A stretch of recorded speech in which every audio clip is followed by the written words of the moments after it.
UP के हाथरस में gangrape मामले को लेकर सारा देश आक्रोशित है। गत 14 सितंबर को यूपी के हाथरस में 4 दरिंदों ने एक बेटी के साथ गैंगरेप किया। इसी मामले को लेकर सारा देश बहुत क्रोधित है, क्रोध की आग में तप रहा है। जगह जगह पर देश में कैंडल मार्च निकाले जा रहे हैं। इसी संबंध में सोशल मीडिया पर एक फोटो और नाम तेजी से वायरल किया जा रहा है। लोग व्हाट्सएप, यूट्यूब, फेसबुक, ट्विटर आदि पर बेटी का नाम और फोटो डालकर श्रद्धांजलि दे रहे हैं। क्या ऐसा करना सही है? किसी को न्याय दिलाने की कोशिश में कहीं आप कुछ गलत तो नहीं कर रहे? किसी को इंसाफ दिलाने के लिए कहीं खुद के लिए कोई मुसीबत तो नहीं पैदा कर रहे आप? आम जनता ही नहीं, बड़े बड़े लोग भी बेटी की फोटो और नाम सोशल मीडिया पर शेयर कर रहे हैं। इसी संबंध में एक बड़ी जानकारी निकलकर सामने आई है जो हम आपसे साझा कर रहे हैं। क्या आप जानते हैं, अधूरी जानकारी से किसी का भी नाम या फोटो सोशल मीडिया पर वायरल करना गलत है। किसी भी गैंगरेप की शिकार हुई लड़की की फोटो या नाम सोशल मीडिया पर सार्वजनिक करना गलत है, कानूनन अपराध है। ये आप पर कानूनन कार्यवाही हो सकती है। दरअसल जो फोटो और नाम सोशल मीडिया पर सार्वजनिक किया जा रहा है उसका हाथरस गैंगरेप मामले के साथ कोई ताल्लुक नहीं है। हम बताते हैं आपको इस फोटो और नाम की सच्चाई। ये नाम और फोटो जो सोशल मीडिया पर हाथरस गैंगरेप मामले के साथ जोड़कर सार्वजनिक किया जा रहा है, वो फोटो चंडीगढ़ की रहने वाली मनीषा यादव की है, जिसकी 2 साल पहले 22 जुलाई 2018 को पथरी की बीमारी के कारण मौत हो चुकी है। उसके परिवार को ये देखकर बहुत दुख हो रहा है कि 2 साल के बाद उसकी फोटो और नाम को इस तरह से सोशल मीडिया पर सार्वजनिक किया जा रहा है। मनीषा यादव के पिता मोहनलाल यादव ने बताया कि बेटी की मौत के बाद भी इस तरह से बदनामी की जा रही है। इस तरह से सोशल मीडिया पर फोटो और नाम वायरल होने से मनीषा के परिवार को बेहद दुख हुआ है। मनीषा के पिता मोहनलाल यादव ने एसएसपी चंडीगढ़ से इस बारे में शिकायत की है।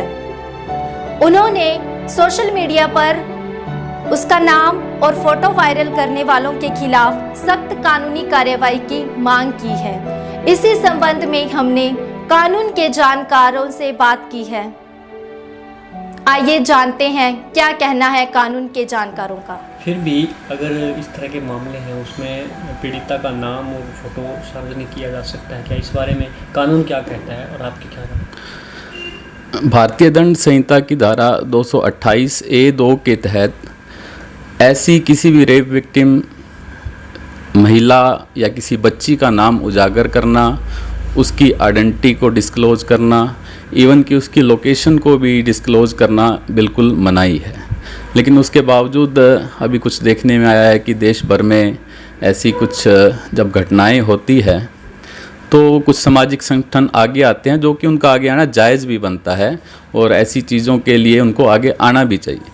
लेकिन वो थोड़ा सा इस चीज़ का ध्यान रखें कि उस के अंदर ना तो उस पीड़िता की कहीं तस्वीर हो और ना ही उसका कहीं नाम आए, क्योंकि उससे उनके परिवार के ऊपर एक बड़ी समस्या गंभीर समस्या खड़ी हो जाती है जब ऐसी आइडेंटिटी उनकी डिस्क्लोज हो जाती है। और माननीय सुप्रीम कोर्ट ने भी इसके बारे में गाइडलाइंस दी हैं, अपने वर्डिक्ट्स दिए हैं कि किसी भी ऐसी घटना में पीड़िता का नाम डिस्क्लोज नहीं होना चाहिए। इवन कि जो हमारे कोर्ट्स के अंदर ई-कोर्ट्स हमारी एक ऐप है, ऐसे किसी केस में जब नाम उनमें भी उनका नाम नहीं आता है, ये ऐसा प्रावधान है उसमें। इसमें कोई दंड भी है, सजा भी है? बिल्कुल सज़ा का प्रावधान है।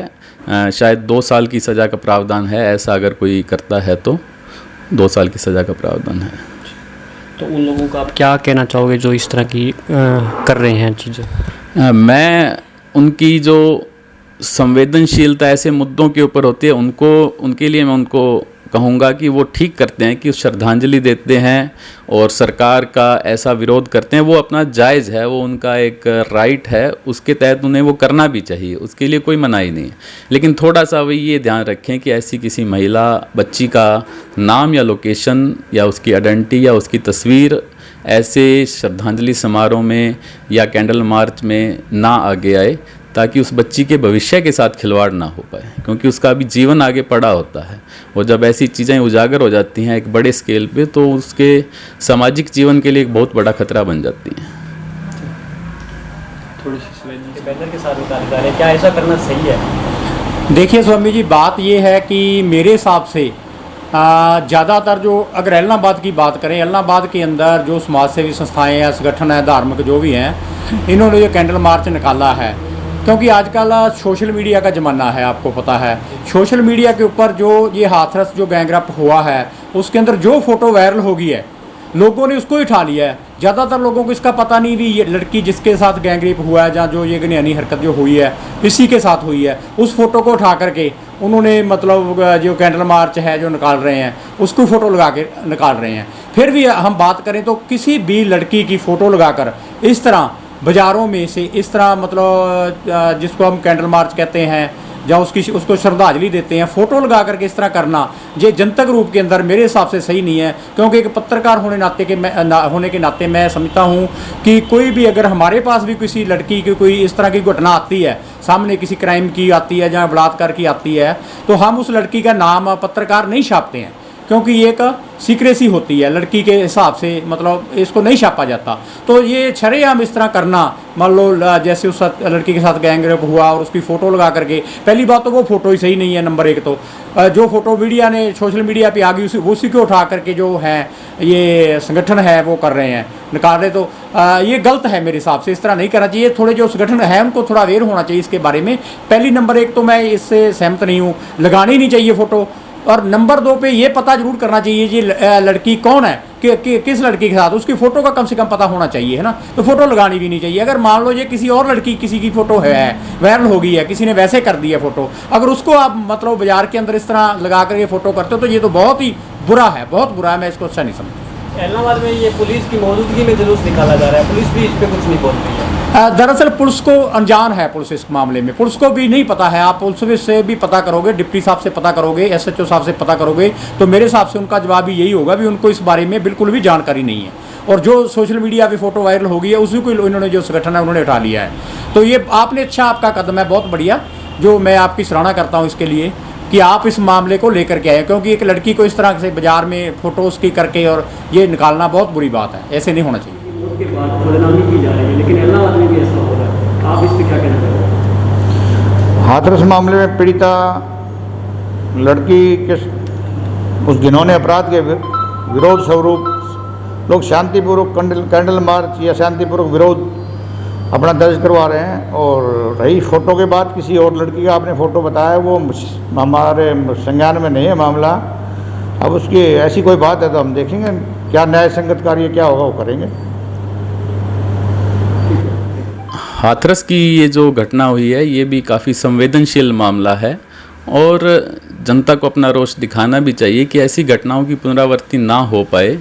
और संस्थाएं आगे आ भी रही हैं, जो सामाजिक बुद्धिजीवी लोग हैं वो ऐसे विरोध प्रदर्शन और श्रद्धांजलि सभाएं आयोजित कर रहे हैं। उनके ऊपर कोई किसी तरह की किंतु परंतु नहीं है। ये हमारा सामाजिक दायित्व बनता है, ऐसी चीज़ों का विरोध हमें करना ही चाहिए। और मैं थोड़ा सा इससे आगे बढ़कर एक बात और भी कहना चाहूँगा कि कानून हमारे देश में बहुत पहले से मौजूद हैं और हर चीज़ कानून के दायरे में ठीक नहीं हो सकती, इसको भी हमें स्वीकार करना पड़ेगा। कुछ हमारी नैतिक जिम्मेवारियां बनती है, कुछ हमारे सामाजिक संस्कार होते हैं, उन संस्कारों को भी हमें अपने जीवन में ढालना पड़ेगा ताकि ऐसी चीज़ों से हम दूर रह जाएं।